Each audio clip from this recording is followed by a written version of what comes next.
Hello friends, I am Rob the Dungeon Tutor, or Omnisci if you find me on YouTube in my lair of Omnisci. Today I am answering a question for RPGaDay 2022. Today is August the 21st, and that means we have a more open-ended Sunday question, Setting Sunday. Share an intriguing detail from a game setting you enjoy. Now, bear in mind, I've played several games, but I have not played all the games that I want to. Certainly, I've got games on the docket that I look forward to playing. That doesn't mean I don't enjoy those games.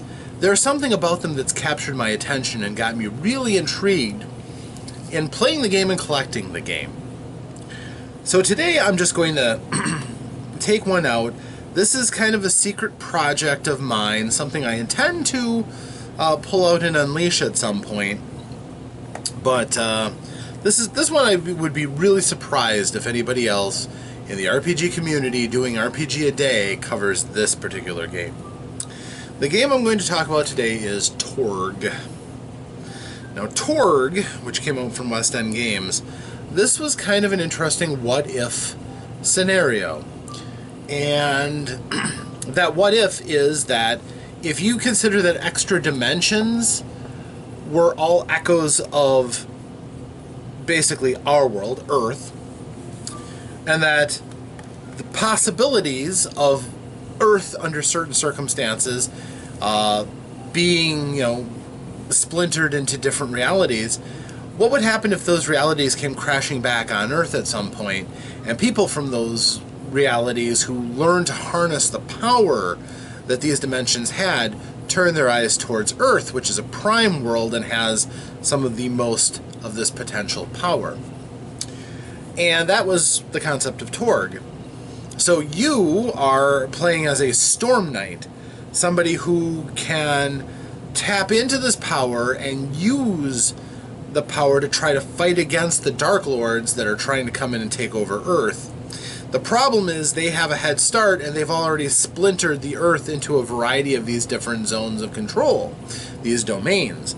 And the Storm Knights go into these domains, taking the powers that they can find and acquire and such, and use those to fight against the encroaching and spreading of power of these Dark Lords, with the hope of someday completely shutting them down and driving them off of Earth altogether, wiping out their influence.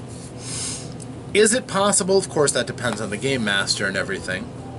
But the reason why I picked this particular book to be the exemplar for the game, Isle is England.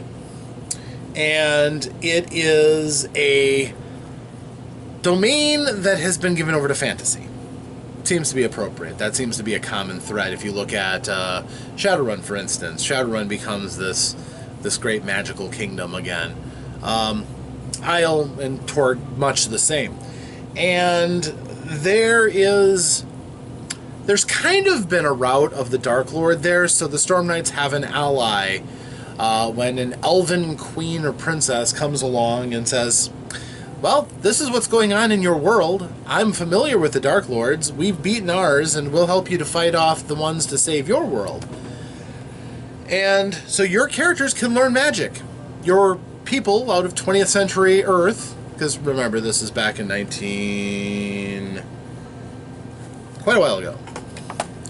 This is an out-of-print game, of course. There's a new version called Torg Eternity, but I haven't played that one yet. This was 1990 from West End Games. This particular book, and probably a bit earlier for the core book.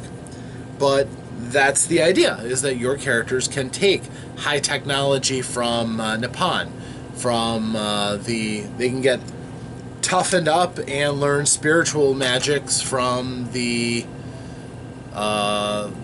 living lands that North America turns into. You can go to France and deal with the techno church, the techno papacy, which is some pretty dark stuff there. A lot of these are pretty horrible situations that the people of Earth are thrown into. I mentioned the living land, North America. North America is attacked by a force from a primal world that forces its rules on North America. So all of a sudden, all of our fine technology suddenly doesn't work anymore. The rules of this living, primeval world lock out what we think we're capable of doing. So the idea of, well, if there's a Dark Lord, we will just nuke him. No, the nuke won't work. It just, you'll send it up and it doesn't happen. It'll come crashing to the ground and nothing. Even the radiation won't work right. Because their reality from their possibility has leaked over into our own. So you have to learn to play by their rules, and then get better at their rules, and with an eye towards eventually taking down the Dark Lord and relinquishing their hold. The problem with that is that there's other Dark Lords around, and if there's a vacuum of power, they're going to move in, because all of these Dark Lords are ambitious. They all want the power. They want to become the Torg, which is a title meaning the person who controls everything. And there's actually a storyline, a narrative in it. But the question, of course, is, what is the intriguing detail from this? Well, it's simply this. This is a game that you can kind of play in any genre you want. If you want fantasy, the characters take place in Isle. If you want to take them out of that, you can go off to Orosh, which is Russia, which is, undead and horrible creatures, and have a monster fest. If you want to go and take on dinosaurs, you can go to the Living Lands. If you want to go after these Egyptian god people, you can go down to the Nile Empire. There's something for everybody, is what I'm saying. And there's still elements of Old Earth. The domains have not completely taken over everywhere in the world, so you can still go among the normal people of Earth who are just hoping that they're not next, and you can still, have a vacation, have a role-playing game in 20th century Earth. It works just fine. So for the breadth of possibilities, and no, I'm not saying, too, that Torg is unique in this. If you, say, got the amazing engine system from that TSR had put out, the idea of that is you could take a character and go from genre to genre to genre, world to world to world, and play the same character in different worlds and settings, and that was really a cool idea. The settings were a little odd in many cases, but, it was an imaginative idea, and I applaud it. The idea of GURPS, you could potentially do something very much like it with GURPS. I had an idea for doing it one time, but it was not a good trial on my part. I did some regrettable things in that campaign, so it's something I wouldn't mind trying again at some point, but it'll be a while. So yeah, that's kind of my idea for what would be something that I enjoy. I like that idea.